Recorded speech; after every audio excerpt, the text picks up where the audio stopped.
There is a common misunderstanding in life that destiny is something that happens to you.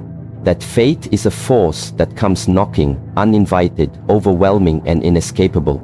People walk through life waiting for signs, for moments of grand revelation, for the universe to suddenly lift them up and carry them to the life they always dreamed of. They wait for proof, for miracles, for lucky breaks. But what if I told you that destiny is not something that chooses you randomly?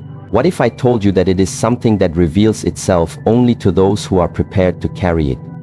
This idea can be found in many forms. Sometimes it comes in the form of a story passed down by monks, where a young warrior seeks purpose in the mountains and is told by the master, "When your heart is ready, the path will appear." Other times it comes in quiet reflections, moments when your soul whispers truths that your mind does not yet understand. But occasionally it takes a physical form, something small, something overlooked, yet deeply symbolic. A line on your hand. A mark you didn't ask for, but one you now carry. People look at this line and ask, does this mean I'm chosen? But that is the wrong question. The real question is, am I ready to understand what being chosen truly means? You see, the universe doesn't waste its wisdom on the unprepared.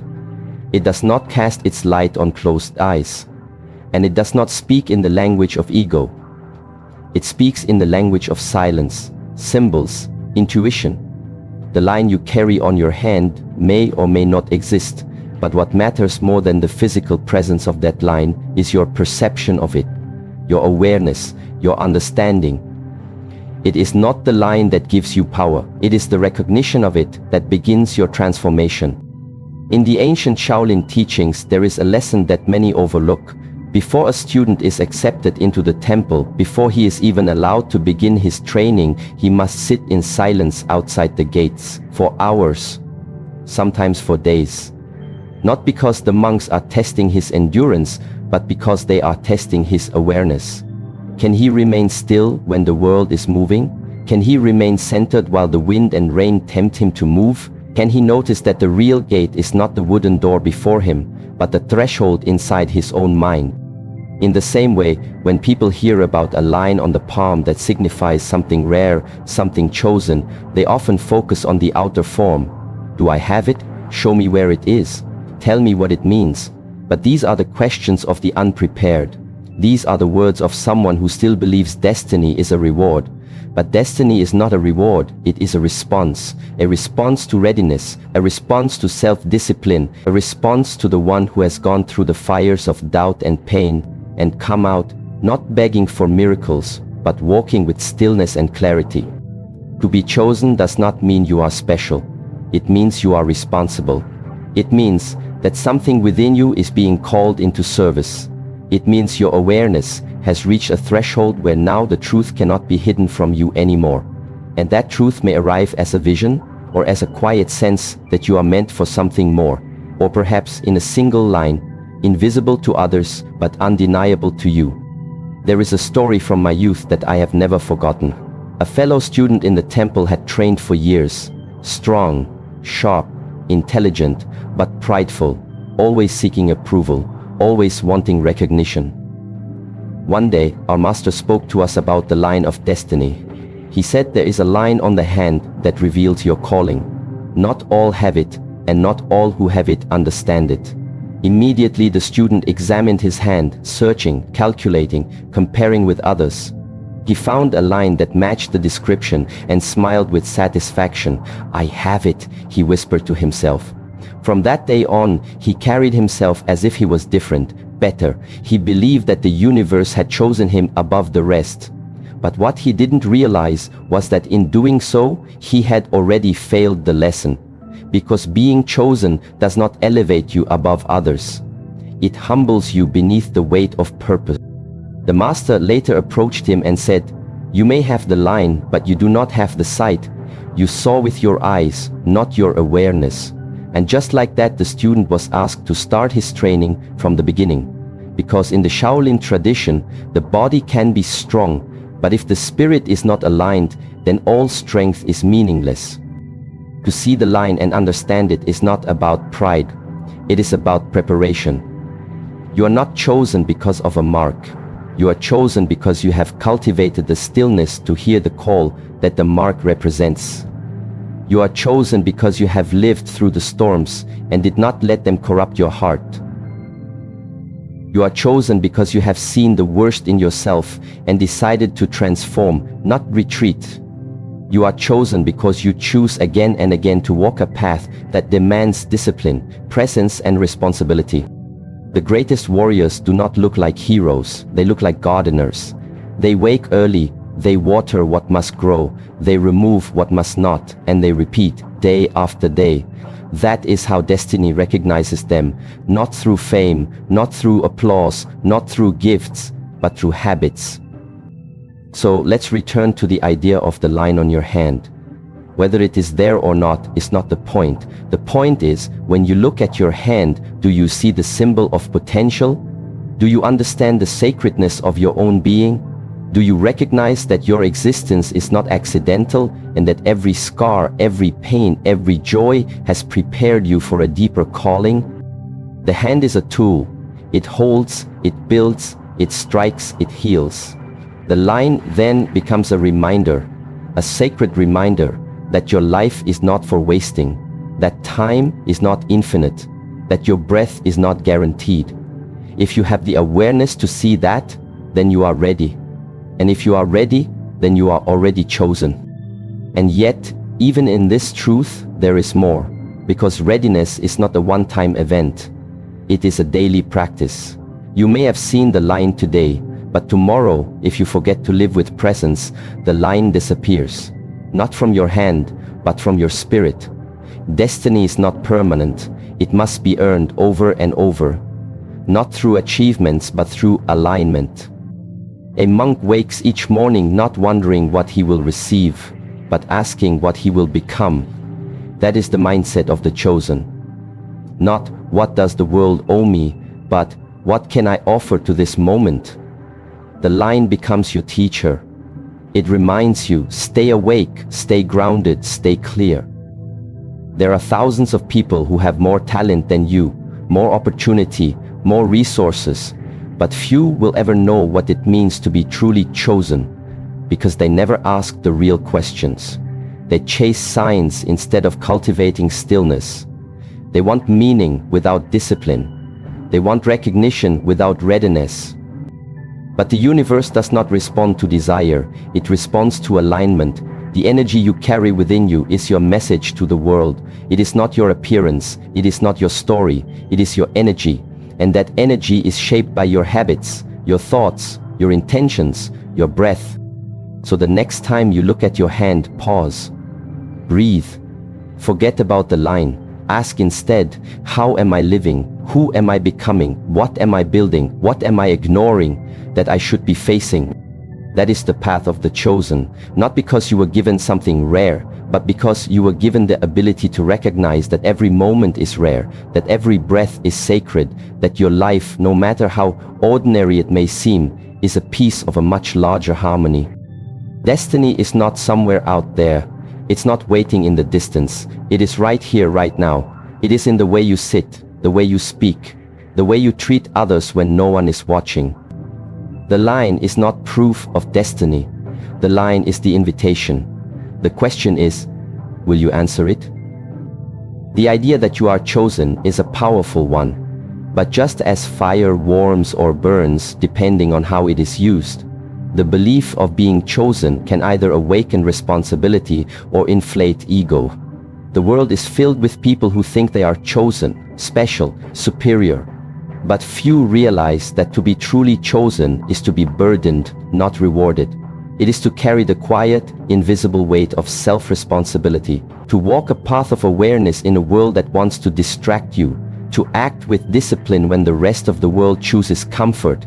That is what marks the truly chosen, not a line on the palm, not a blessing whispered by destiny, but the way they carry themselves when no one is watching. We live in a time when most people seek freedom from responsibility. They want the rewards without the path.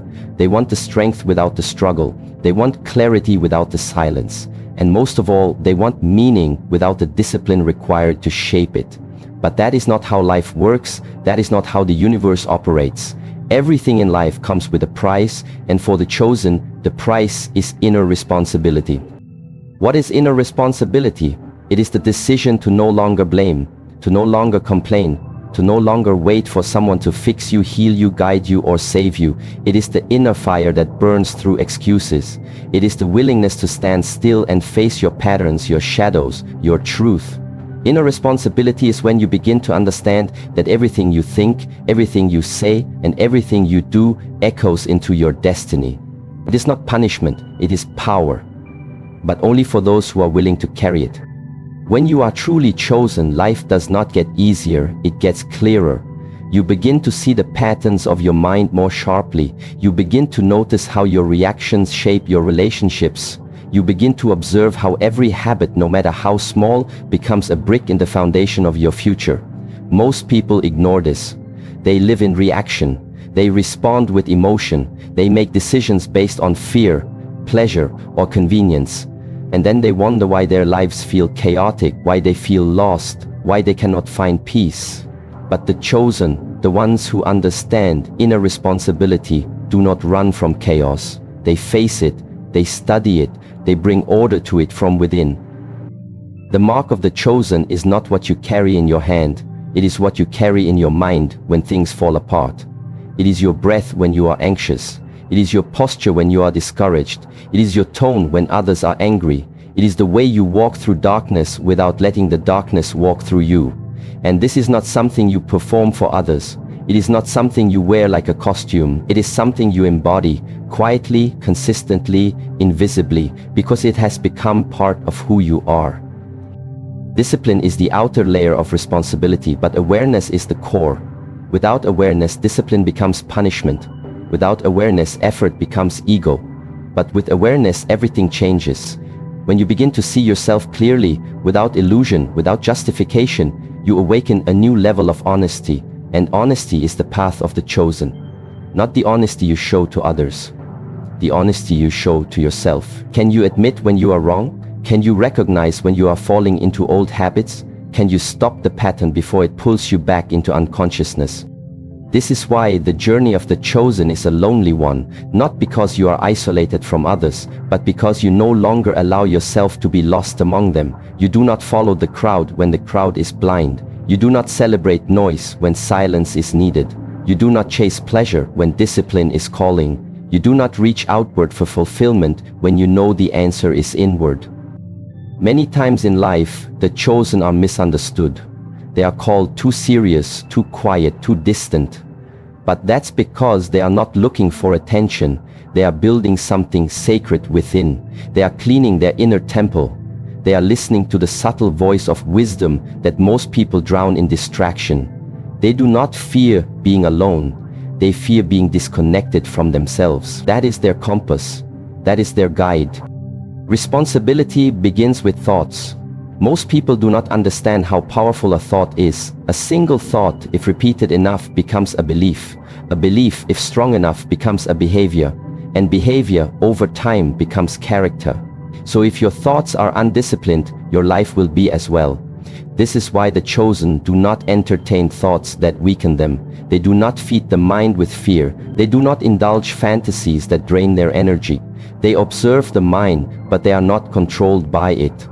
They discipline the mind, but they do not shame it. They speak to themselves with clarity, with firmness, and with compassion. And through this internal dialogue, they begin to shape a new destiny, one that is not inherited, but earned. The idea that someone is chosen often creates the illusion that they were born lucky, that life favored them, that the universe gave them something rare. But what most people forget is that those who are truly chosen, those who walk the path of mastery, peace, and purpose, they were not chosen because of what they were given, they were chosen because of what they chose to become. They chose to keep going when it was easier to give up. They chose silence when the world shouted lies. They chose integrity when compromise would have brought comfort.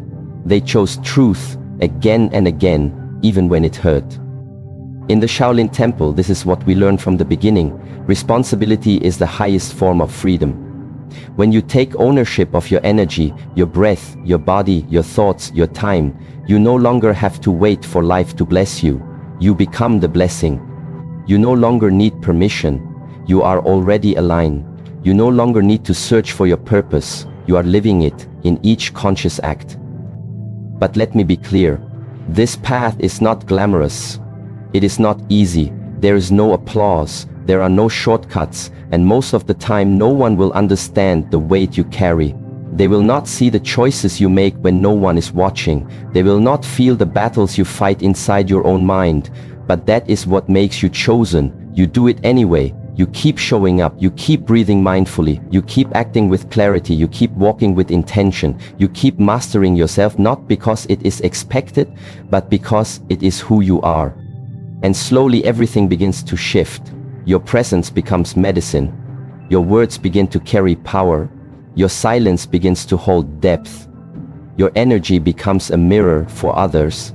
And though you never asked to be a leader, you become one, not through authority but through alignment, not through control but through example. People often ask, how do I know if I am chosen? And I always say, it's not about what you have, it's about what you are willing to carry.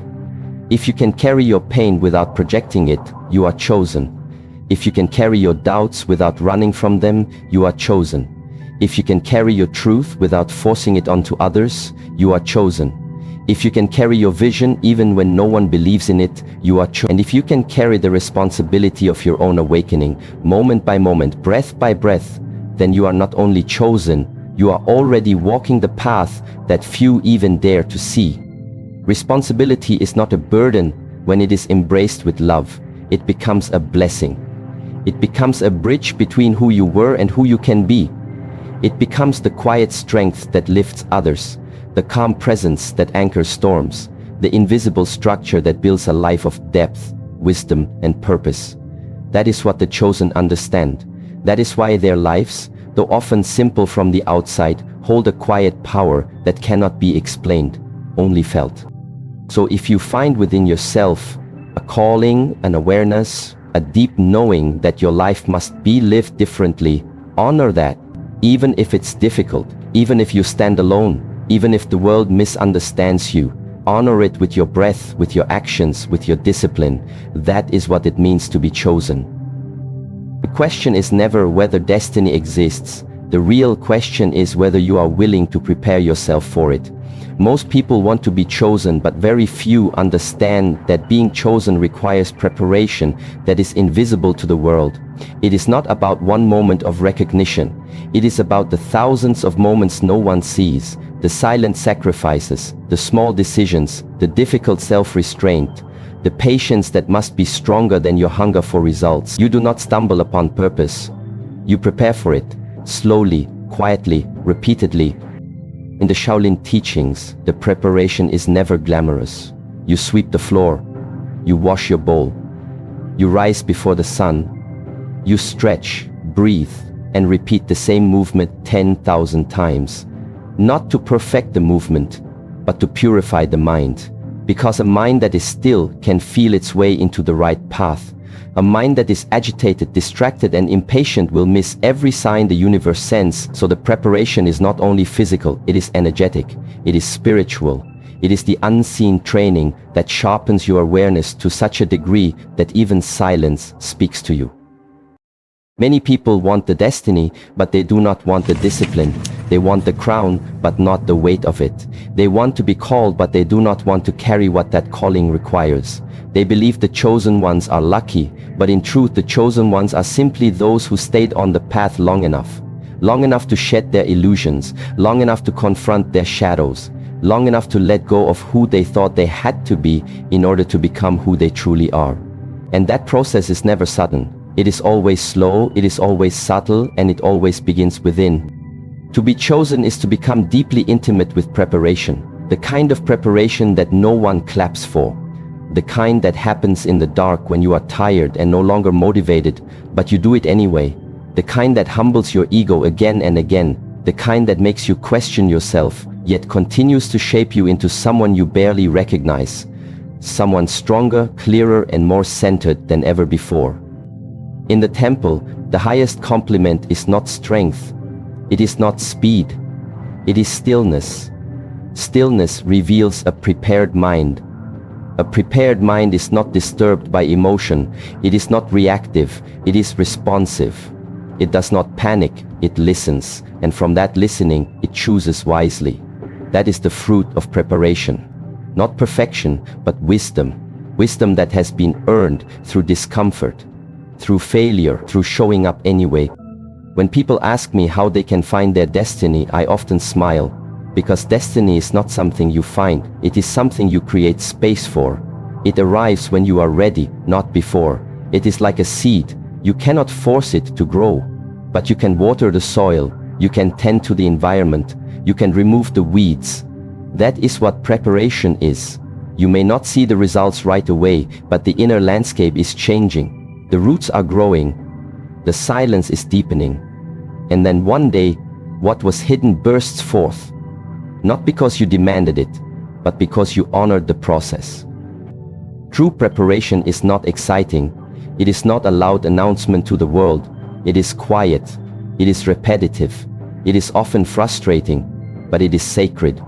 Because in those quiet repetitions, you are shaping your character. You are carving your discipline. You are breaking your attachment to comfort and replacing it with strength. The chosen are not chosen at random. They are prepared in private, over years, through storms, through silence, through every choice that says, I am not here to impress, I am here to transform. And the most difficult part of preparation is this, letting go of the outcome. You train not because you want a reward. You train because the training itself is your devotion. You rise early not to prove something, but to align yourself.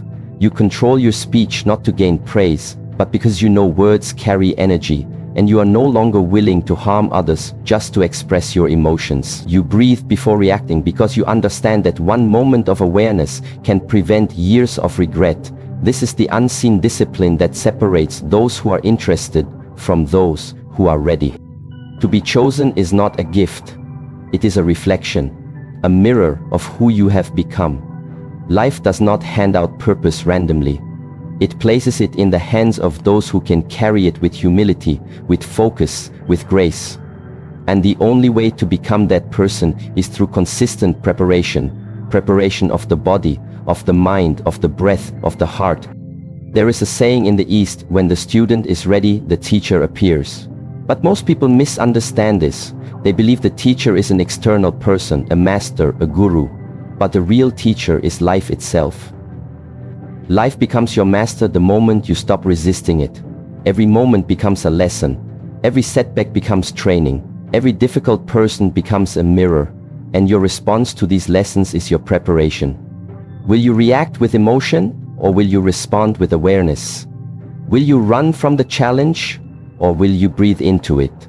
Will you blame the world, or will you ask, what is life trying to teach me?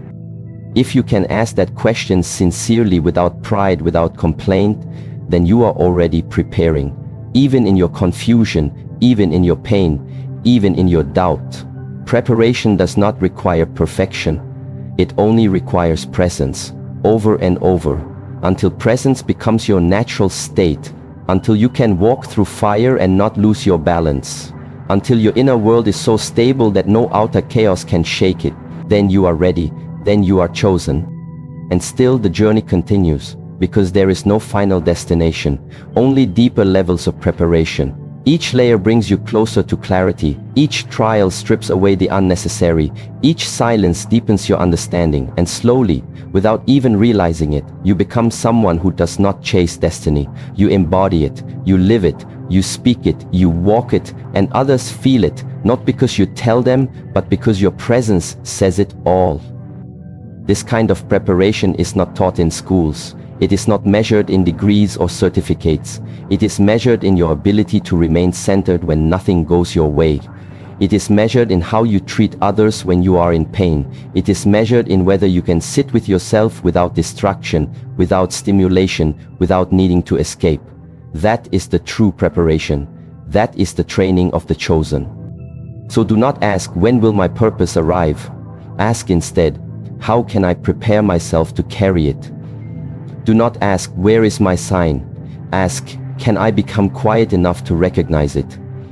Do not ask, why is it taking so long? Ask, what else do I need to master within myself before I am ready? The line on your hand may be there, or it may not, but that does not matter.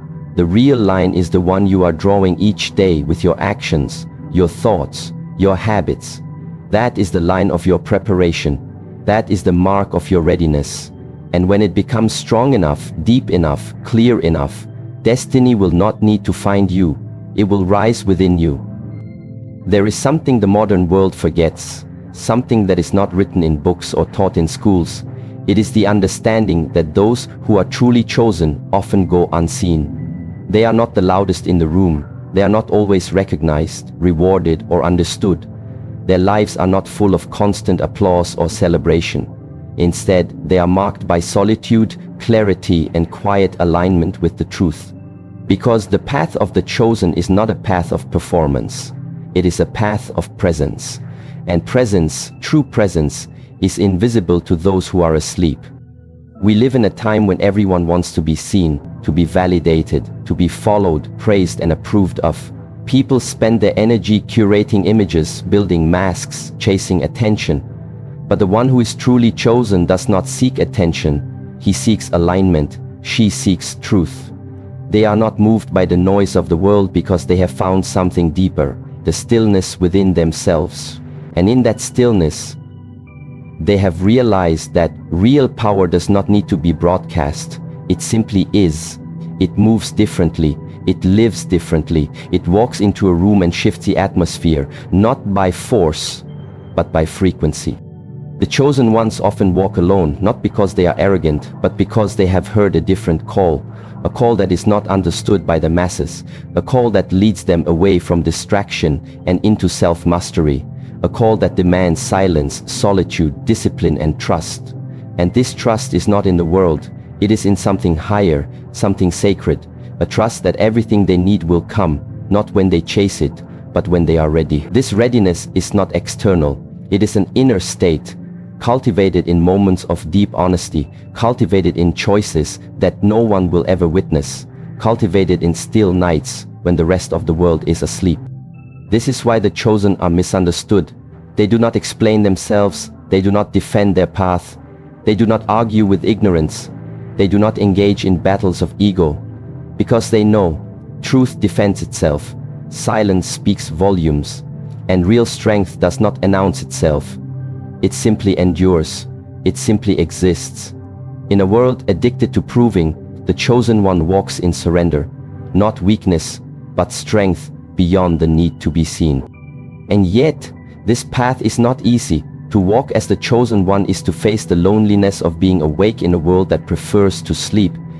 It is to carry a message others do not want to hear. It is to hold a level of awareness that can be painful, because you see through the illusions, you see the games. You see the false smiles, the shallow conversations, the lies we tell ourselves. And because you see, you cannot unsee. You cannot return to ignorance. So instead you choose to walk the path of wisdom. You choose to walk the path of stillness, of clarity, of alignment. And that path will cost you. It will cost you your comfort, it will cost you popularity, it will cost you the approval of those who are still trying to please the world. But what you gain is something they cannot comprehend. You gain peace, you gain purpose, you gain a mind that is not disturbed by chaos. You gain a heart that no longer needs external love to feel whole. You gain an energy that speaks for you. And when you reach that state, you begin to realize being unseen is a blessing, because the less they see you, the more space you have to become who you truly are. In the temple, we are not taught to seek the spotlight. We are taught to master our breath, to master our mind, to master our body. Because if you can walk with presence, you do not need to shout. If you can speak with stillness, you do not need to argue. If you can live with clarity, you do not need to convince. And if you can be invisible to the world, you become visible to the divine. Because the divine does not look at your followers, your fame, your fortune. It looks at your discipline, your energy, your willingness to live the truth even when it hurts. The path of the chosen one is a silent path. And in that silence there is great power. Because silence teaches you what noise never will. It teaches you patience. It teaches you depth. It teaches you how to listen, not just to others, but to yourself, to the subtle voice within, the one that whispers, "This is not your path. Turn here, rest now, wait." That voice cannot be heard when you are surrounded by noise. It can only be heard when you have become still enough to recognize it. And once you hear it, you can never go back. Stillness does not mean doing nothing. It means doing from a deeper place. Acting from a place of awareness, not reaction. Speaking from a place of truth, not performance. Moving through the world with intention, not with impulse. That is the walk of the chosen. It is not about being special. It is about being sovereign. You no longer belong to the opinions of others. You belong to the truth within yourself. And yet, this sovereignty is not loud. It is not aggressive. It is gentle but unshakable. It is quiet but undeniable. And when you meet someone walking that path, you feel it. You may not know what it is, you may not be able to explain it, but you sense it. Something about their presence calms you, it challenges you, it invites you to rise. And that is the gift of the chosen. They do not inspire through words. They inspire through being, through the way they walk, through the way they sit, through the way they breathe, because they have aligned themselves with something greater than the world, and it radiates from them. But to reach that place, to truly live that way, requires sacrifice. It requires you to let go of who you think you need to be. It requires you to disappoint others in order to be authentic. It requires you to leave the crowd, to say no when everyone else says yes, to sit in silence when everyone else is screaming. And in those moments, you may doubt yourself. You may wonder if the path is worth it, but the answer always comes, not from outside, but from within. A quiet knowing, a deep clarity, a sense that even in your solitude, you are exactly where you need to be. And slowly, you begin to see your life is not meant to be a performance, it is meant to be a practice, not for others, but for yourself. A sacred training ground, a daily devotion, each breath a meditation, each step a prayer, each moment an opportunity to return to the truth. And when you live this way, the world no longer has power over you. You are not shaken by praise or criticism. You are not moved by trends or temptations. You are anchored in something deeper, something that cannot be taken away. This is what it means to be chosen. Not to be better than others, but to be more aligned with your purpose, not to rise above others, but to go deeper within yourself, not to lead others through force, but to guide them through example, and not to shine in the light, but to glow in the dark, quietly, steadily, consistently, because the fire within you does not need to be seen, it simply needs to be lived. And in time, that fire will guide others, not because you told them to follow it, but because they felt its warmth. They saw its steadiness, they recognized its truth, and in that recognition something within them awakens, a memory, a knowing, a call, and the cycle continues, one silent light awakening another. This is how the world changes, not through noise, not through force, but through silent ones who walk the path unseen.